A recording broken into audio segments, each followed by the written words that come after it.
BRS ఉనికిపై CM Revanth Reddy కీలక వ్యాఖ్యలు చేశారు. బీఆర్ఎస్ ఎక్కడుందని టార్చ్ లైట్ వేసి వెతకాలి అని అంటున్నారు.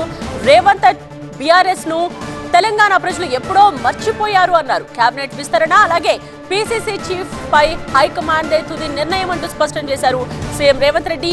కేంద్రంతో సఖ్యతగానే ఉంటామంటూ మరోసారి స్పష్టం చేశారు రేవంత్ రెడ్డి. ఎన్నికల వరకే రాజకీయం, ఇక ఆ తరువాత రాష్ట్ర అభివృద్ధి కీలకమన్నారు సీఎం రేవంత్. నిన్నంతా కాంగ్రెస్ అగ్రనేతలను కేంద్ర పెద్దలను కలిసిన రేవంత్ అనేక అంశాలపై క్లారిటీ ఇచ్చారు. ముఖ్యంగా పీసీసీ మార్పు, మంత్రివర్గ విస్తరణపై స్పష్టతనిచ్చారు సీఎం రేవంత్ రెడ్డి. రాష్ట్ర ప్రయోజనాలే ప్రధాన ఎజెండాగా కేంద్ర పెద్దలను కలిశామని చెప్పారు deputy CM Bhatti Vikramarka.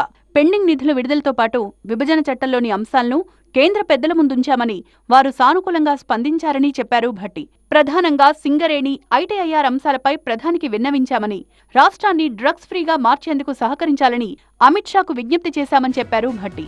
Coal blocks అన్నింటినీ కూడా ఆక్షన్ లేకుండా సింగరేణి పబ్లిక్ సెక్టర్ అండర్టేకింగ్ కి కేటాయించవలసిందిగా వారిని ప్రత్యేకంగా కోరాం.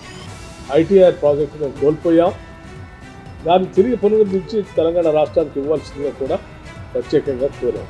అట్లాగే రాష్ట్రానికి సంబంధించి పెండింగ్ ఉన్నటువంటి గ్రాంట్స్ ఏదైతే ఉన్నాయో వాటిని కూడా రిలీజ్ చేయమని అడిగాం. పీసీసీ మార్పు, రాష్ట్ర కేబినెట్ విస్తరణ అంశాలపై హైకమాండ్ తో చర్చించామని చెప్పారు సీఎం రేవంత్ రెడ్డి. నేను అడిగాను, ఏ తారీఖు 3 సంవత్సరాలు పూర్తవుతుంది, ఆ లోపల కొత్త అధ్యక్షుడు నియమించండి అని చెప్పి నేను విజ్ఞప్తి చేసిన.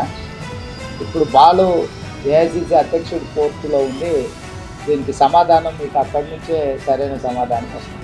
రాష్ట్ర ప్రయోజనాల కోసం కేంద్రంలోని పెద్దలను కలిసిన సీఎం, డిప్యూటీ సీఎం రాష్ట్ర పార్టీలో మార్పులు చేర్పుల కోసం హైకమాండ్ పెద్దలతో చర్చలు జరిపారు.